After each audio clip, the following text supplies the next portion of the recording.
اگر آپ کے گاؤں میں کوئی ایک بھی مزار نہیں ہے، قبر نہیں ہے، شرک نہیں ہے اور حرام اور بدعت کا کام نہیں ہو رہا ہے، اللہ کا شکر ہے ڈاکٹر ذاکر نائک صاحب رہتے ہیں اور یہاں کی اہل حدیث جماعت سے جو ان کا کنیکشن ٹوٹا ہے اس کا اثر اب ان کی اسپیچ پر، ان کے بیان کے ساتھ نظر، ان کی سوچ سامنے آ رہی ہے ان کے بیانات سے، وہ بہت الگ ہو چکی ہے۔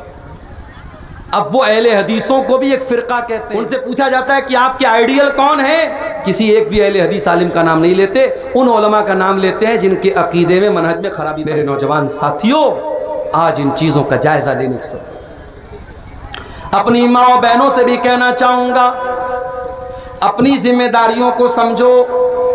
آج مسلمان عورت دنیا کے لیے بہت بڑا چیلنج بن چکی ہے۔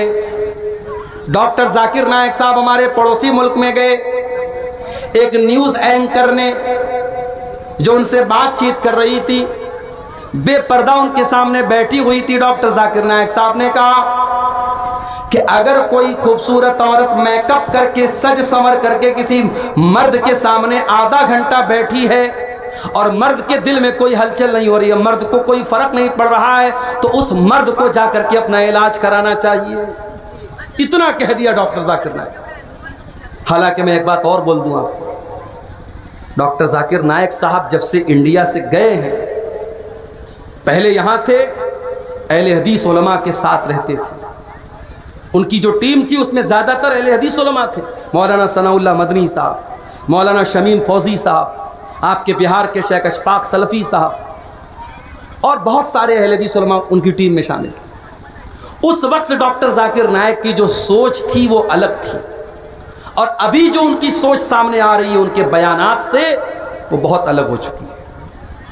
اب وہ اہل حدیثوں کو بھی ایک فرقہ کہتے ہیں، ان سے پوچھا جاتا ہے کہ آپ کے آئیڈیل کون ہیں، کسی ایک بھی اہل حدیث عالم کا نام نہیں لیتے، ان علماء کا نام لیتے ہیں جن کے عقیدے میں، منہج میں خرابی پائی جائے۔ اس لیے ہمارے وہ اہل حدیث نوجوان جو اب تک ڈاکٹر ذاکر نائک کو اہل حدیث سمجھتے تھے، مانتے تھے، وہ ہوشیار ہو جائیں۔ اب جب ڈاکٹر ذاکر نائک خود کو بھی اہل حدیث نہیں مانتے ہیں تو ہمیں یہ غلطی کرنے کی ضرورت نہیں ہے۔ ان کے اچھے کام کا ہم سپورٹ کریں گے، غیر مسلموں کے درمیان انہوں نے جو بھی اسلام کی تبلیغ کی ہے یا کر رہے ہیں ہم کریں گے، مگر آج کے ان کے بیانات یہ بتا رہے ہیں کہ بہت فرق آ چکا ہے، اور اس سے ہمیں اور آپ کو ایک سبق ملتا ہے۔ سیمانچل کے علاقے میں آپ رہتے ہیں، اللہ کا شکر ادا کیجیے۔ اگر آپ کے گاؤں میں کوئی ایک بھی مزار نہیں ہے، قبر نہیں ہے، شرک نہیں ہے اور حرام اور بدعت کا کام نہیں ہو رہا ہے، اللہ کا شکر ادا کیجئے۔ آپ کے بچے ایسے ماحول میں بڑے ہو رہے ہیں، وہ شرک ہوتا ہوا نہیں دیکھ رہے ہیں، وہ بدعت ہوتا ہوا نہیں دیکھ رہے ہیں۔ ماحول کا بہت اثر پڑتا ہے۔ آج ملیشیا میں ڈاکٹر ذاکر نائک صاحب رہتے ہیں اور یہاں کی اہل حدیث جماعت سے جو ان کا کنیکشن ٹوٹا ہے اس کا اثر اب ان کی اسپیچ پر، ان کے بیان کے ساتھ نظر آتا ہے۔ تو انہوں نے اس عورت سے کہا کہ اگر کوئی مرد میک اپ کرنے والی لڑکی کے سامنے آدھا گھنٹہ بیٹھا ہے اور اس کو کوئی فرق نہیں پڑ رہا ہے تو اس مرد کو اپنا علاج کرنا چاہیے۔ اب صاحب ہمارے پڑوسی ملک کی جو میڈیا ہے اس میں بوال ہو گیا، ڈاکٹر ذاکر نائک تو بڑی گندی سوچ کے انسان ہیں اور انہوں نے ایسی بات کہہ دی، یہ ہے وہ ہے۔ حالانکہ انہوں نے جو بات کی 100% سچی بات ہے۔ اللہ تعالیٰ نے سسٹم ایسا بنایا ہے، لڑکی اگر بے پردہ ہے اور اس کے سامنے کوئی مرد ہے تو وہ مرد اس دور کا سب سے بڑا ولی بھی کیوں نہ ہو، اگر وہ مرد ہے تو اس بے پردہ اور بے حیا لڑکی کو دیکھ کر اس کے دل میں فرق تو آئے گا، اس کے دل کے اندر ہیجان آئے گا۔ اور اسی لیے اللہ کے نبی صلی اللہ علیہ وسلم فرماتے ہیں کہ جب کوئی مرد کسی عورت کے ساتھ اکیلے میں ہوتا ہے تو تیسرا شیطان ہوتا ہے۔ ہمارے یہاں لوگ کہتے ہیں صاحب بھابھی کو ہم ماں سمجھتے ہیں، دیور اپنی بھابھی کو بائک پر بٹھا کے پورے مارکیٹ کی سیر کرا رہا ہے، بھابھی چپک کر کے بیٹھی ہے دیور کے ساتھ۔ بند کرو یہ بے غیرتی، تمہاری بھابھی تمہارے لیے غیر محرم ہے اور بھابھی کو کوئی ادھیکار نہیں پہنچتا کہ وہ دیور کے ساتھ اس طریقے سے چپک کر کے بائک پر سیر کرے۔ جیجا کے ساتھ سالی گھوم رہی ہے، ہمارے یہاں لوگوں نے جملہ بنا لیا سالی آدھی گھر والے۔ سالی اپنے جیجا کے ساتھ گندے گندے مذاق کر رہی ہے، بےہودہ مذاق کر رہی ہے، جیجا بھی مزے لے رہا ہے، حرام ہے، بے غیرتی ہے۔ میرے پیارے ساتھیوں، جس طریقے سے آپ اپنے گھر کی جوان بیٹیوں کو گاؤں کے محلے کے اجنبی لڑکوں سے دور رکھتے ہیں کہ نہیں صاحب ہماری لڑکی سیانی ہو گئی، جوان ہو گئی، یہ لڑکا انجان لڑکا ہے، میری لڑکی کا کوئی محرم رشتہ دار نہیں، اس کو ہم گھر میں آنے نہیں دیں گے۔ جس طریقے سے اپنے گاؤں کے محلے کے انجان لڑکوں سے آپ اپنی بچیوں کو دور رکھتے ہیں، ویسے ہی کزن سے بھی دور رکھیے۔ ماما کا لڑکا، موسی کا لڑکا، چاچا کا لڑکا، تایا کا لڑکا، خالہ کا لڑکا، یہ سارے رشتہ دار آپ کی لڑکی کے لیے غیر محرم ہیں۔ غیر محرم سمجھتے ہیں کہ نہیں؟ غیر محرم اس کو بولتے ہیں جس سے شادی ہو سکتی ہے۔ آپ کے لڑکی کی شادی خالہ کے لڑکے سے ہو سکتی ہے، ماموں کے لڑکے سے ہو سکتی ہے، چاچا کے لڑکے سے ہو سکتی ہے، تایا کے لڑکے سے ہو سکتی ہے۔ تو جتنے بھی غیر محرم لڑکے ہیں، جب آپ کی بیٹی جوان ہو گئی تو اس کو منع کر دیجئے کہ نہیں، اس کے ساتھ سیلفی جا کے مت لے لینا، تو شادی میں اس کے ساتھ جا کے مت کھڑی ہو جانا، اس سے دور رہنا، پردے میں رہنا، وہ تیرے لیے غیر محرم ہے۔ یہ ٹریننگ کی ضرورت ہے، یہ تربیت کی ضرورت ہے۔ میں باہر کہیں سفر میں جاتا ہوں، کسی آدمی کے گھر میں میں ٹھہرا، ان کی چھوٹی بچی ہے 5 سال کی، میں نے جا کے سلام کیا، لڑکے نے تو ہاتھ بڑھایا، لڑکی نے ہاتھ نہیں بڑھایا۔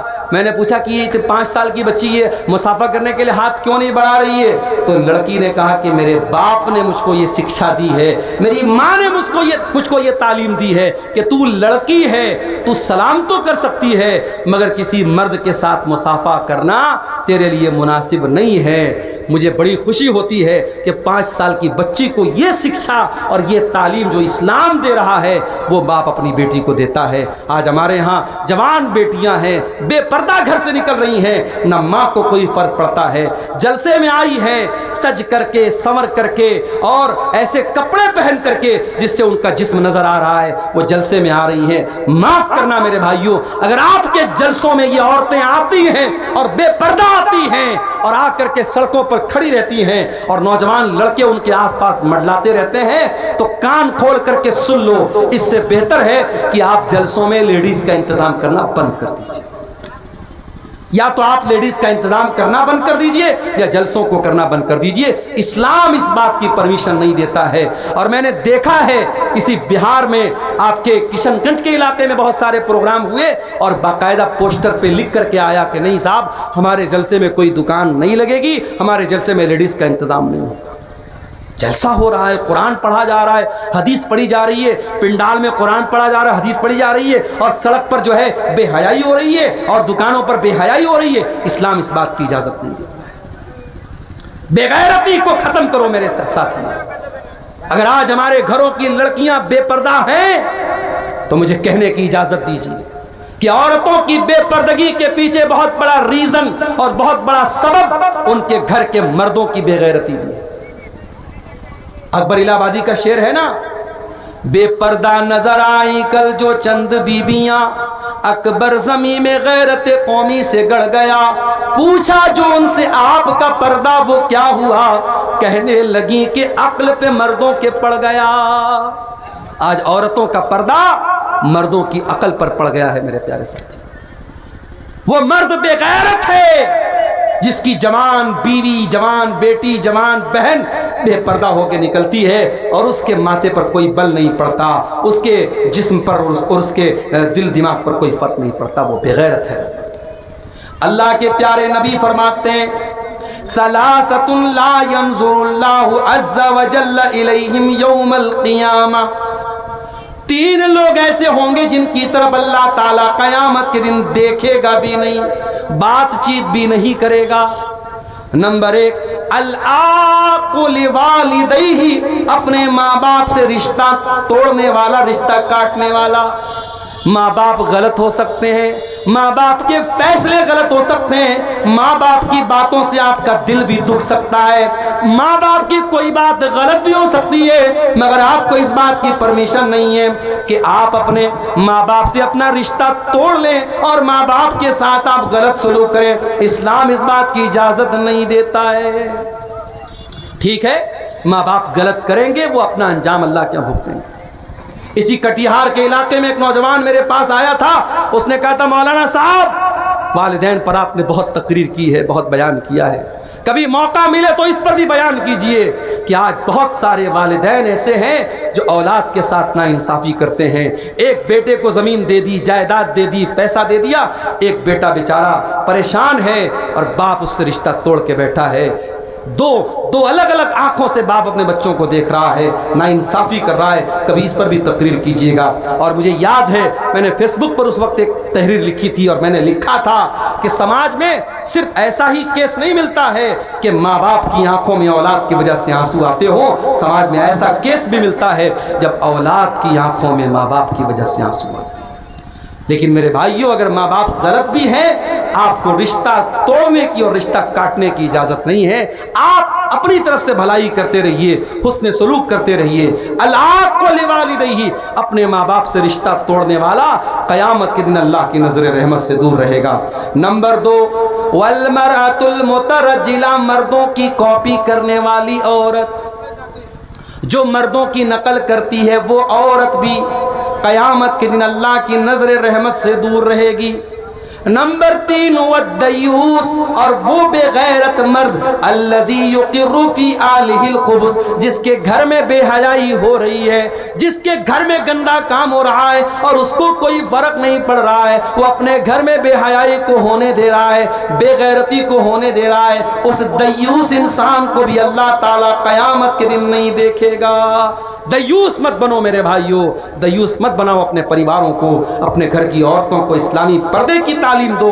اپنے گھر میں محرم اور غیر محرم کا فرق رکھو، اور گھر کی عورتیں جب گھر سے نکلیں تو اس بات کا لحاظ رکھو کہ وہ اسلام کی شکشا اور اسلام کی تعلیمات کو فالو کرتے ہوئے گھر سے نکلیں. تو یہ نوجوانوں کے اندر یہ بگاڑ آج ہم دیکھ رہے ہیں میرے پیارے سے. اور ایک آخری چیز ہم نوجوانوں کے اندر یہ چیز بھی بڑی تیزی سے دیکھ رہے ہیں، اور وہ چیز کیا ہے؟ وہ چیز ہے علماء سے دور ہونا.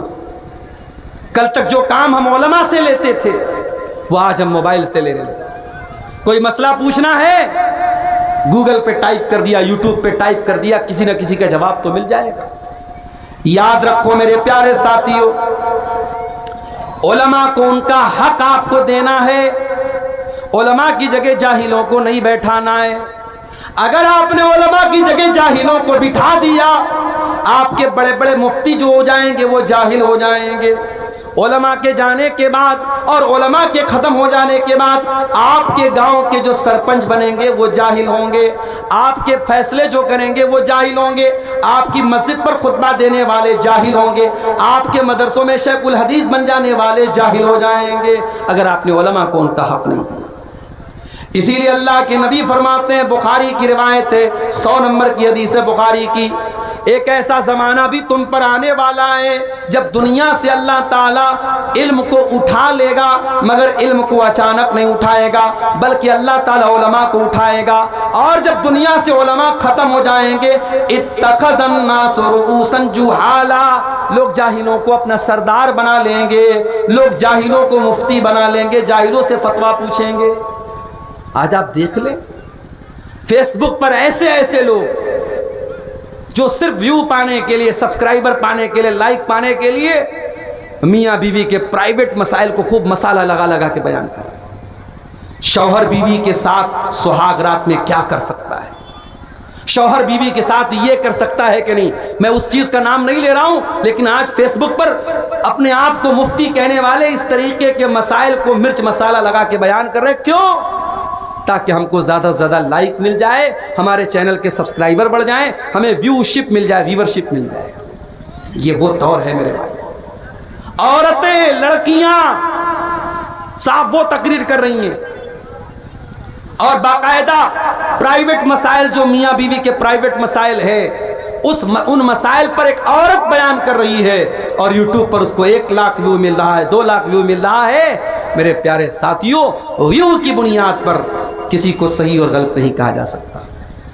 ضروری نہیں ہے کہ کوئی عالم بہت بڑا عالم ہے لیکن فیس بک اور یوٹیوب پر اس کو بہت زیادہ ویو ملتے ہوں، اور ایسا بھی ضروری نہیں کہ جس کو ویو ملتا ہو تو وہ صحیح ہو۔ اس لیے ہمیں ویو کی بنیاد پر اور سبسکرائبر کی بنیاد پر اور لائک کی بنیاد پر ہمیں طے نہیں کرنا ہے، ہمیں یہ دیکھنا ہے کون حقیقت میں عالم ہے، کون حقیقت میں علماء ہیں، کون ہیں جنہوں نے واقعی میں قرآن و سنت کا علم حاصل کیا ہے۔ ہم ان سے دین کا مسئلہ پوچھیں گے، اور جب مسئلہ پوچھیں گے تو صحیح مسئلہ پوچھیں گے، جس کی واقعی میں ضرورت ہو۔ فالتو قسم کا مسئلہ مت پوچھو۔ جیسے امام ابو حنیفہ رحمۃ اللہ علیہ کے ایک استاد تھے امام ابراہیم نخعی، ان کے پاس ایک آدمی آیا، اس نے مسئلہ پوچھا، امام صاحب ابلیس کی بیوی کا نام کیا تھا؟ انہوں نے کہا میں ابلیس کی شادی میں گیا نہیں تھا۔